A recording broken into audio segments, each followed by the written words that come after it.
जय Hind. Last class में हम लोग देखे थे चैप्टर नंबर 3 में हृदय के कार्य देखे थे, रक्तवाहिनी देखे थे। उसी में एक चीज आपका छूट गया है, तो उसको आप उसी चैप्टर में नोट कर लीजिएगा जहाँ पर रक्तचाप लिखे हैं वहीं पर कि रक्तचाप मापने वाला यंत्र क्या होता है। रक्तचाप जनरली ब्लड प्रेशर जो होता है वो एक विशेष प्रकार के यंत्र द्वारा, आप लोग देखे होंगे कि हॉस्पिटल में जाते हैं एक पट्टी यहाँ पर लगाया जाता है और एक ऐसा मशीन है जिसमें हम पंप करते हैं एयर को।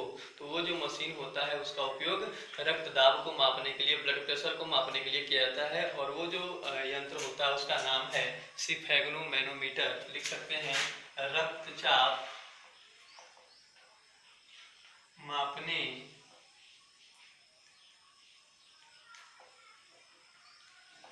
वाला यंत्र। रक्तचाप मापने वाला जो यंत्र होता है उसको बोलते हैं स्फेग्नो मैनोमीटर। स्फेग्नो मैनोमीटर, ये इसका उपयोग करते हैं। ये एग्जाम में पूछा है इसीलिए तो इसको आप रक्तचाप जहाँ पर लिखे हैं वहीं पर इसको क्या कर लेना है, नोट कर लेना है। उम्मीद करते हैं आप लोग इस चैप्टर का क्वेश्चन आंसर कर लिए होंगे, नहीं भी किए होंगे तो कोई बात नहीं है। इसके बाद नेक्स्ट चैप्टर है आपका चैप्टर नंबर 4। चैप्टर नंबर 4 जो है वो उत्सर्जन है। ये यूनिट फर्स्ट का लास्ट चैप्टर है और इसमें हम लोग को उत्सर्जन पढ़ना। उत्सर्जन होता क्या है, जनरली हमारे शरीर में कई प्रकार के रासायनिक अभिक्रियाएं होती हैं जिनको हम लोग उपापचयी क्रिया कहते हैं। और ये जो उपापचयी क्रिया होते हैं तो उनमें यूजफुल सबस्टांस का निर्माण होता है, उपयोगी पदार्थों का निर्माण होता है। लेकिन उपयोगी पदार्थ के साथ साथ कुछ थोड़े मात्रा में क्या होते हैं, अनुपयोगी पदार्थ भी हमारे शरीर में बनते हैं। तो उपयोगी पदार्थ जो बनते हैं उनका तो उपयोग हमारे शरीर में हो जाता है, लेकिन जो अनुपयोगी पदार्थ होते हैं उनका उपयोग नहीं होता है और वो हमारे शरीर के लिए हानिकारक होते हैं। और उन अनुपयोगी पदार्थों को हमको शरीर से क्या करना होता है, बाहर निकालना होता है। जैसे हम लोग सांस लेते हैं तो ऑक्सीजन गैस अंदर जाता है और ऑक्सीजन जब उससे भोजन का ऑक्सीकरण होता है तो उसके बदले में कौन सा गैस बनता है शरीर में, कार्बन डाइऑक्साइड। तो वो जो कार्बन डाइऑक्साइड उसको हम लोग क्या करते हैं, बाहर मुक्त करते हैं। तो ये जो हानिकारक पदार्थ होता है जो शरीर का निर्माण शरीर के अंदर हो रहा है उनको शरीर से बाहर निकालने की क्रिया जो होती है उसी को हम लोग क्या बोलते हैं, उत्सर्जन कहते हैं। तो इस चैप्टर में हम लोग को उत्सर्जन पढ़ना ही है। देखिए सिंपल है, उत्सर्जन क्या होता है, हेडिंग डालेंगे उत्सर्जन। उत्सर्जन जो होता है इसको एक्सक्रीशन कहते हैं इंग्लिश में। एक्सक्रीशन क्या होता है, तो removal of waste material generally देख सकते हैं। तो शरीर में या विभिन्न उपापचयी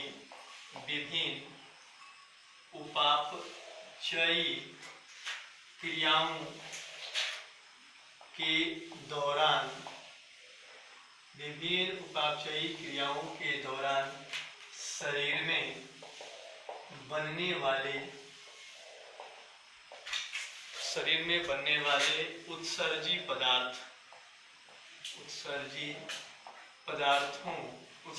किसको बोले, जो भी अनावश्यक या बेकार के पदार्थ जिसका निर्माण हमारे शरीर में हो रहा है उनको उत्सर्जी पदार्थ बोले। तो उत्सर्जी पदार्थों का क्या करते हैं, निष्कासन करते हैं।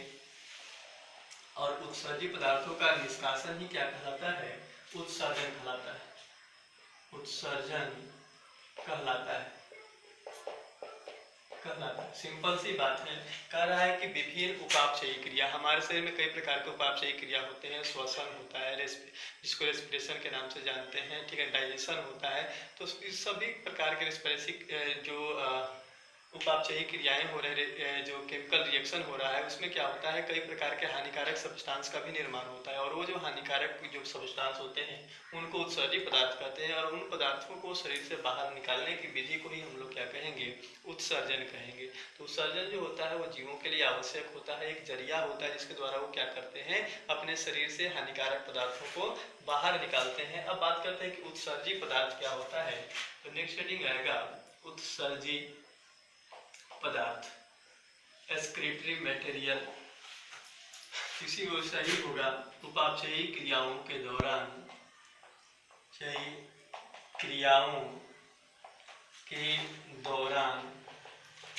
बनने वाले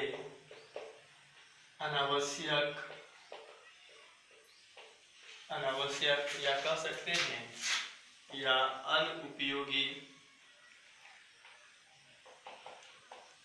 पदार्थों अनुपयोगी पदार्थों को क्या कहा जाता है? उत्सर्जी पदार्थ कहा जाता है।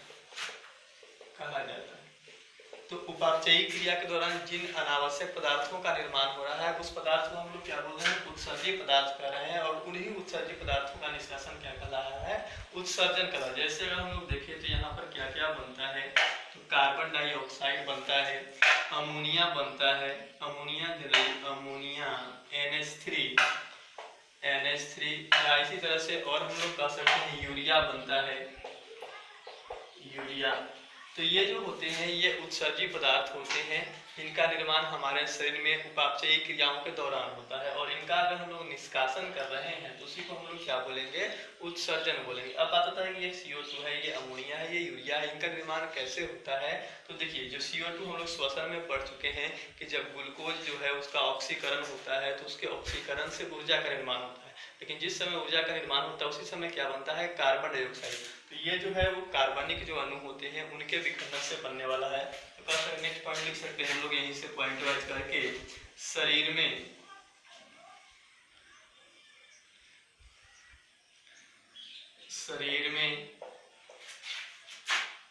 बनने वाला कार्बन डाइऑक्साइड शरीर में बनने वाला प्रमुख उत्सर्जी पदार्थ है। कह रहा है कार्बन डाइऑक्साइड जो होता है वो हमारे शरीर में बनने वाला प्रमुख उत्सर्जी पदार्थ है, जिसका निर्माण कैसे होता है? जिसका निर्माण हम लोग श्वसन में पढ़ चुके हैं। जिसका निर्माण कार्बनिक अणुओं के विखंडन, कार्बनिक अणुओं के विखंडन से होता है। कार्बनिक अणु की बात करें, ग्लूकोज हो गया, तो वो जब उसका विखंडन होता है तो उसके विखंडन से क्या होता है? कौन सा गैस रिलीज होता है? Carbon dioxide. तो इसको पहले आप नोट करिए, इसके बाद आगे बढ़ते हैं।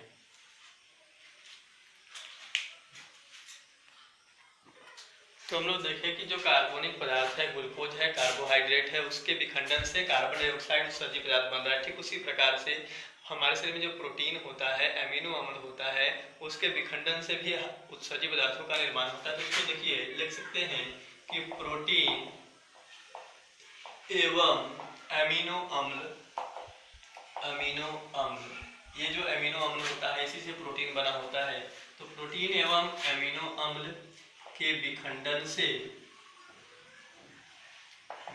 से किसका निर्माण होता है? अमोनिया,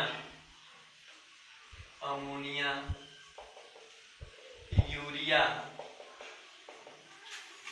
एवं यूरिक अम्ल का निर्माण होता है। यहाँ पर कह रहा है कि प्रोटीन जो है या एमिनो अम्ल जो है उनके विखंडन से अमोनिया बनेगा, यूरिया बनेगा, या क्या बनता है? यूरिक अम्ल का निर्माण। तो ये कैसे बनता है वो थोड़ा देर में हम लोग देखेंगे। अब यहाँ पर इसके बाद अगर बात करें तो प्रोटीन के विखंडन से ये जो अमोनिया बन रहा है ये क्या होता है? ये सरल यौगिक होता है और विषैला होता है। विषैला कहने का मतलब ये पॉइजनस होता है, और अगर पॉइजनस है तो इससे हमारे शरीर को नुकसान पहुंचेगा। साथ ही साथ ये जो अमोनिया होता है इसको शरीर से बाहर निकालने के लिए अधिक मात्रा में जल की आवश्यकता होती है। तो ये ऐसा क्यों है? क्योंकि अमोनिया जो होता है वो जल में घुलनशील होता है। तो हम लोग स्थलीय जीव है और हमारे पास उतना जल नहीं होता है। तो अगर हम लोग अमोनिया का निष्कासन करेंगे उत्सर्जी पदार्थ के रूप में तो हमारे शरीर, हम लोग के शरीर में जल अधिक नहीं है, और जब उतना जल नहीं है तो अमोनिया का निष्कासन हम लोग नहीं कर सकते। इसलिए अमोनिया को किस में बदला जाता है? यूरिया में बदला जाता है। तो देखिए नेक्स्ट पॉइंट लिख सकते हैं कि प्रोटीन के विखंडन से बनने वाला सरल यौगिक अमोनिया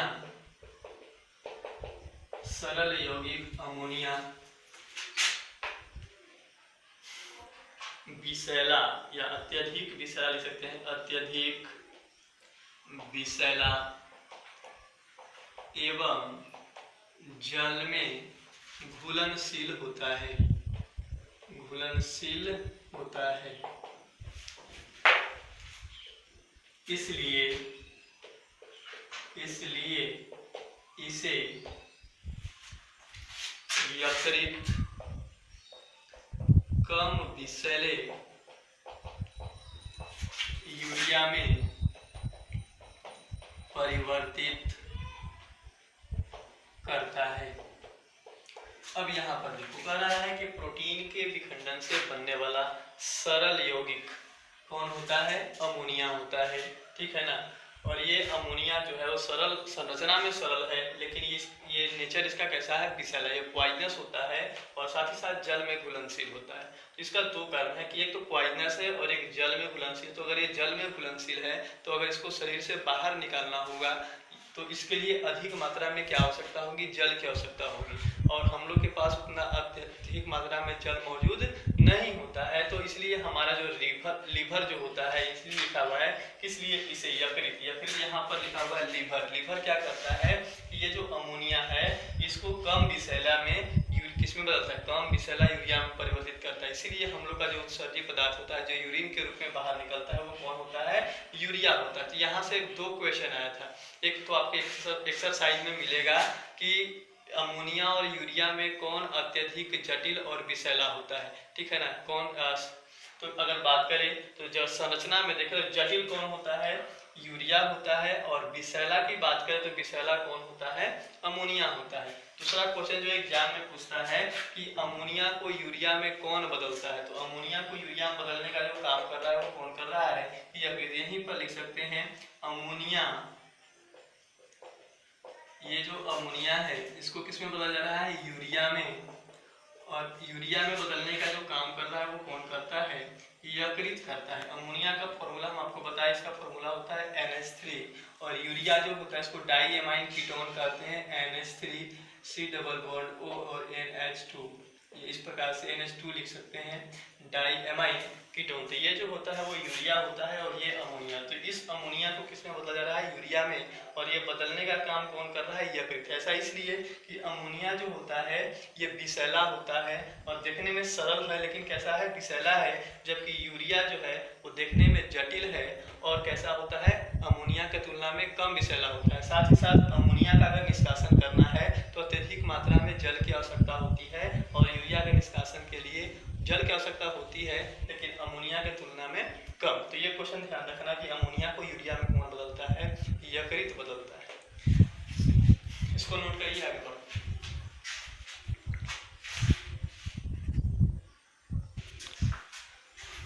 एक और पॉइंट है वहीं पर लिखना है कि स्थलीय कीटों में नाइट्रोजनी उत्सर्जी पदार्थों का निष्कासन स्थलीय कीटों में नाइट्रोजनी उत्सर्जी पदार्थों का निष्कासन किसके रूप में होता है? यूरिया के रूप में होता है। यूरिया के रूप में होता है। ये नाइट्रोजनी उत्सर्जी पदार्थ का मतलब क्या होता है? इसका मतलब होता है कि जैसे हम लोग देखें अमोनिया देखे, ठीक है, और यूरिया देखें तो उनमें सब में क्या है? नाइट्रोजन है। यूरिक अम्ल जो होता है उसमें भी नाइट्रोजन, या कह सकते हैं कि प्रोटीन के विखंडन से बनने वाले जो भी हानिकारक पदार्थ होते हैं वो सभी में नाइट्रोजन होता है, और ऐसे पदार्थ को हम लोग क्या बोलेंगे? नाइट्रोजनी उत्सर्जी पदार्थ बोलेंगे। तो जो स्थलीय कीट होते हैं, स्थल पर रहते हैं, उनके पास भी जल जो होता है वो सीमित मात्रा में होता है, तो वो भी अमोनिया का निष्कासन नहीं कर सकते हैं। इसीलिए उनके अंदर भी उत्सर्जी पदार्थों का जो निष्कासन होता है वो क्या होता है? किसके रूप में होता है? यूरिया के रूप में होता है। एक चीज यहाँ से आपको ध्यान रखना है कि जो स्थल पर रहने वाले जीव होंगे, जहाँ पर पर्याप्त मात्रा में जल नहीं होगा, वो क्या करेंगे? हमेशा जो उत्सर्जी पदार्थों का निष्कासन करेंगे वो किसके रूप में करेंगे? यूरिया के रूप में करेंगे। वहीं जो जल में रहते हैं उनके पास पर्याप्त मात्रा में क्या होता है? जल होता है, इसलिए वो सीधे सीधे किसको शरीर से बाहर निकालते हैं? अमोनिया को बाहर निकालते हैं। तो आगे देखते हैं ये जो उत्सर्जी पदार्थ है, जैसे यहाँ पर बताया अमोनिया हो गया, यूरिया हो गया और यूरिक अम्ल हो गया। ठीक है, यूरिक अम्ल का मतलब जनरली जो बर्ड्स होते हैं, पक्षी देखे होंगे, तो पक्षी जो उनका जो बीट होता है, जो उनका उत्सर्जी पदार्थ होता है वो गाढ़ा होता है और उसको ही हम लोग क्या, उसमें क्या होता है? यूरिक अम्ल होता है, तो उसको देख सकते हैं आप। ठीक है, तो ये जो उत्सर्जी पदार्थ हैं 3 प्रकार के हैं, अमोनिया है, यूरिया है और यूरिक अम्ल है। तो कौन सा जीव किस प्रकार के उत्सर्जी पदार्थों का निष्कासन कर रहा है, इसके आधार पर जीव जो होते हैं उनको 3 भागों में बांटा गया है। देखिए हेडिंग डालेंगे, उत्सर्जी पदार्थों के निष्कासन के आधार पर जीवों का वर्गीकरण। ठीक है, उत्सर्जी पदार्थ, कौन सा जीव किस प्रकार के उत्सर्जी पदार्थों का निष्कासन कर रहा है, इसके आधार पर जीवों को 3 भागों में बांटा गया है। पहला जो होता है उसको बोला जाता है अमीनोटेलिक, अमोनोटेलिक, अमोनोटेलिक। अमोनोटेलिक का मतलब देखिए, अमोनो का मतलब अमोनिया। ठीक है, कैसे कर सकते हैं? तो ऐसे जीवों का जो उत्सर्जी पदार्थ होता है उसको हम लोग क्या बोलेंगे? अमोनिया बोलेंगे। ठीक है ना, ऐसे जीव जो अमोनिया का निष्कासन करते हैं, ठीक है ना, ऐसे जीव जो किसका उत्सर्जी पदार्थ के रूप में सीधे सीधे किसका निष्कासन करेंगे? अमोनिया का निष्कासन करेंगे। ऐसे जीव को हम लोग अमोनोटेलिक बोलेंगे। और बोले अभी कि अमोनिया जल में घुलनशील है, तो इसको निष्कासन के लिए ज्यादा जल की आवश्यकता होगा, तो अमोनिया का निष्कासन वही जीव करेगा जो इसके पास पर्याप्त मात्रा में जल होगा और जो कहाँ पर रहता होगा? जल में रहता होगा। इसका जो एग्जाम्पल होगा वो होगा जलीय जीव। जलीय जीव जो होते हैं वो चारों ओर से जल द्वारा घिरे हुए होते हैं और इसलिए वो क्या करते हैं? सीधे सीधे अमोनिया को शरीर से बाहर निकालते हैं। और अमोनिया के रूप में अगर उत्सर्जी पदार्थ को शरीर से बाहर निकाल रहे हैं तो उसका एग्जाम्पल वो क्या कहलाएंगे? अमोनोटेलिक। सेकेंड जो होता है उसको बोला जाता है यूरियोटेलिक। यूरियोटेलिक ये क्या होता है? ऐसे जीव जो यूरिया का निष्कासन करते हैं। ठीक, अमोनिया का निष्कासन करने वाला अमोनोटेलिक कहलाता है, जबकि यूरिया का अगर निष्कासन कर रहा है उसको हम लोग क्या बोलेंगे? यूरियोटेलिक बोलेंगे। जैसे हम लोग स्थल पर रहने वाले जो जीव होते हैं वो उनके पास जल होता है लेकिन सीमित मात्रा में होता है और इसीलिए वो क्या करते हैं? यूरिया का निष्कासन करते हैं। और यूरिया का निष्कासन कर रहे हैं तो ऐसे जीवों को हम लोग क्या कहेंगे? यूरियोटेलिक कहेंगे। यहाँ पे एग्जाम्पल लिख सकते हैं स्थलीय जीव। और तीसरा जो होता है वो होता है यूरिकोटेलिक। और यूरिकोटेलिक क्या होगा? ऐसे जीव जो यूरिक अम्ल का निष्कासन करते हैं। यूरिक अम्ल का निष्कासन करते हैं। यूरिक अम्ल का निष्कासन करते हैं उसको क्या बोलेंगे? यूरियो है और यूरिको है, तो इसको यूरिकोटेलिक बोलेंगे। और इसका एग्जाम्पल जो होता है वो पक्षी होता है। ठीक है, या हर वो एक जीव जहाँ पर पानी पर्याप्त मात्रा में, जैसे रेगिस्तान में बात करते हैं, रेगिस्तान में जो है वो जीवों के पास पानी नहीं होता है और पानी को वो क्या करते हैं? बचाते हैं। तो इसलिए वो क्या करेंगे? गाढ़ा यूरिन का निष्कासन करेंगे और वो जो गाढ़ा यूरिन होता है उसी को हम लोग क्या बोलेंगे? यूरिक अम्ल कहेंगे। तो अगर पानी की मात्रा देखें तो यहाँ पर जो अमोनोटेलिक होते हैं इनके पास काफ़ी मात्रा में पानी होता है, इनके पास सीमित मात्रा में पानी होता है और सबसे कम पानी जो होता है वो किसके पास होता है? यूरिकोटेलिक के पास होता है। तो ये सबसे गाढ़ा यूरिन का क्या करते हैं? निष्कासन करते हैं। देखेंगे पक्षी जो होता है वो जब आपके ऊपर बीट करता है तो वो जो होता है वो गाढ़ा होता है और वो गाढ़ा जो बीट है उसी को हम लोग क्या बोलते हैं? यूरिक अम्ल। तो ऐसा इसलिए होता है क्योंकि उनके पास जो जल है वो उसकी मात्रा काफ़ी कम होती है और हम लोग के पास जल है लेकिन उतना नहीं, इसलिए हम लोग यूरिया का निष्कासन करते हैं। और अमोनोटेलिक जो होता है जल के उपस्थिति के आधार पर एक तरह से हम लोग कह सकते हैं। ठीक है, ये है उसके आधार पर जो 3 प्रकार के अमोनोटेलिक, यूरियोटेलिक और यूरिकोटेलिक। अमोनिया का निष्कासन करने वाला अमोनोटेलिक, यूरिया का निष्कासन करने वाला यूरियोटेलिक और यूरिक अम्ल का निष्कासन करने वाला कौन होगा? यूरिकोटेलिक होगा। उसको नोट करिए।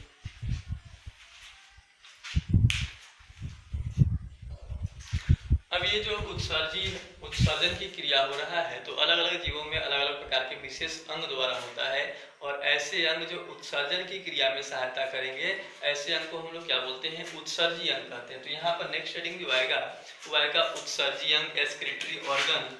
देखिए उत्सर्जी अंग क्या होते हैं?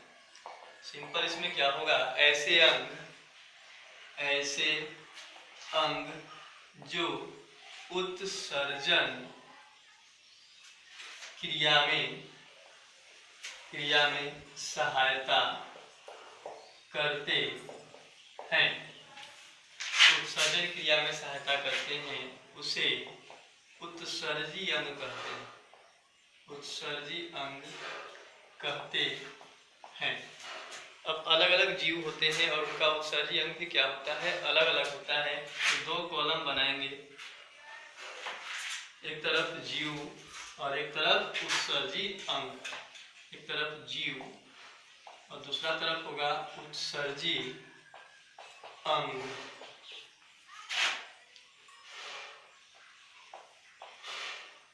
उत्सर्जी अंग अलग अलग जीव होता है। जैसे सबसे पहले यूनिसेलुलर से बात करते हैं। अमीबा पहला जो है वो है अमीबा या पैरामीशियम।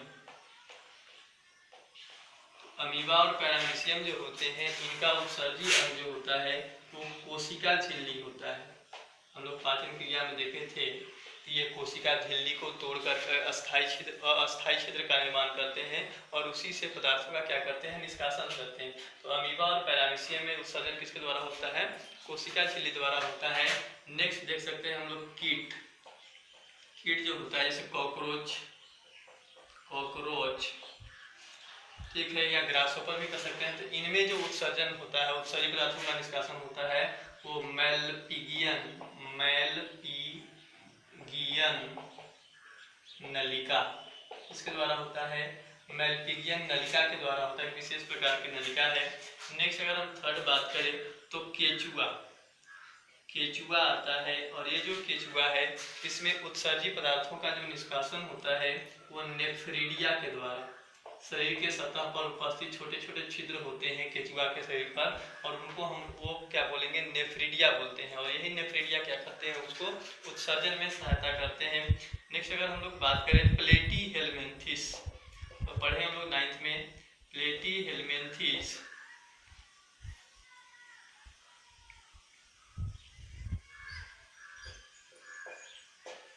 प्लेटीहेल्मिन्थिस जो होते हैं इनका जो उत्सर्जी पदार्थ होता है वो फ्लेम सेल होता है, ज्वाला कोशिका होता है, और इसको हम लोग अंग्रेजी में फ्लेम सेल कहते हैं, फ्लेम सेल। नेक्स्ट अगर बात करें एस्केलमेंथिस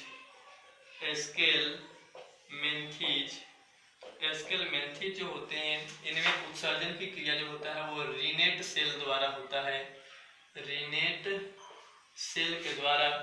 नेक्स्ट अगर देखें हम लोग मछली है, ठीक है। तो ये जो मछली और ये वयस्क उभयचर,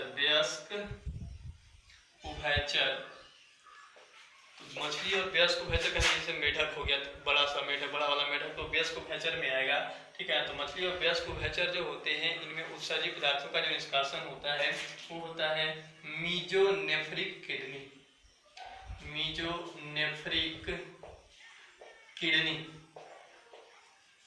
ये ध्यान रखना है, अगर मीजोनेफ्रिक आपको याद नहीं रहता तो कोई दिक्कत नहीं है, किडनी याद रखना है, ठीक है। नेक्स्ट अगर देखें तो सरीसृप रेप्टाइल्स को बोलते हैं जो रेंग करके चलते हैं। पक्षी और स्तनधारी ये जो जीव होते हैं इनमें जो उत्सर्जन होता है वो मेटानेफ्रिक किडनी के द्वारा होता है, मेटानेफ्रिक किडनी के द्वारा होता है। और एक और अगर हम लोग देखें टेडपोल लार्वा मेढक का जो होता है, तो ये जो टेडपोल लार्वा है इसके अंदर उत्सर्जित पदार्थों का जो होता है वो होता है प्रोनेफ्रिक किडनी के द्वारा, प्रोनेफ्रिक किडनी।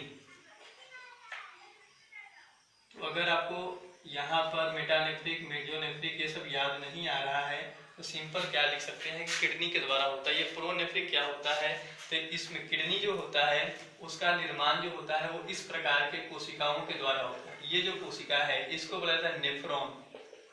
कोई भी किडनी जो होता है उसका निर्माण किसके द्वारा होता है, इस तरह के कोशिकाओं के, लाखों कोशिकाओं जब मिलते हैं तो उससे किडनी का निर्माण होता है।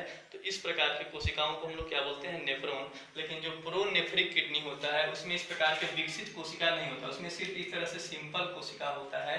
तो इसको हम लोग क्या बोलेंगे, प्रोनेफ्रिक किडनी बोलेंगे। मीजोनेफ्रिक जो होता है उसमें अर्ध विकसित कोशिका होता है, सिर्फ इस तरह से होता है, तो उसको हम लोग मीजोनेफ्रिक बोलेंगे। जबकि मेटानेफ्रिक जो हम लोग में पाया जाता है वो इस प्रकार से विकसित कोशिकाओं के द्वारा होता है। एक बार केस को रिपीट कर रहे हैं, ये जीव हैं और जीवों का ये उत्सर्जी अंग है। अमीबा और पैरामीशियम में कोशिका झिल्ली है, ठीक है। कीट जो होता है उसमें मेलपिगियन नलिका के द्वारा उत्सर्जन होता है। केचुआ जो है, केचुआ में नेफ्रिडिया के द्वारा होता है। प्लेटी हेलमेंथी जो है उसमें ज्वाला कोशिका, जिसको हम लोग फ्लेम सेल के नाम से जानते हैं, उसके द्वारा उत्सर्जन क्रिया है होता है। इसके बाद है एस्केलमेंथी। एस्केलमेंथी जो होते हैं उनमें रिनेट सेल है। इसके बाद मछली और वयस्क उभयचर, जो बड़े उभयचर होते हैं उनमें मीजोनेफ्रिक किडनी होता है। मीजोनेफ्रिक में जो नेफ्रॉन कोशिका है वो अल्प विकसित होता है। सरीसृप हो गया, पक्षी है और स्तनधारी होते हैं, इनमें मेटानेफ्रिक किडनी जिनमें पूर्ण विकसित नेफ्रॉन कोशिका पाया जाता है। और टेडपोल लार्वा जो है उसमें प्रोनेफ्रिक किडनी। तो आपको अगर इसमें मेजोनेफ्रिक, मेटानेफ्रिक या प्रोनेफ्रिक नहीं याद रहता है तो सिंपली हम लोग क्या कर सकते हैं, किसके द्वारा, किडनी के द्वारा भी कर सकते हैं। इसको भी आप क्या कर लीजिए, नोट कर लीजिए।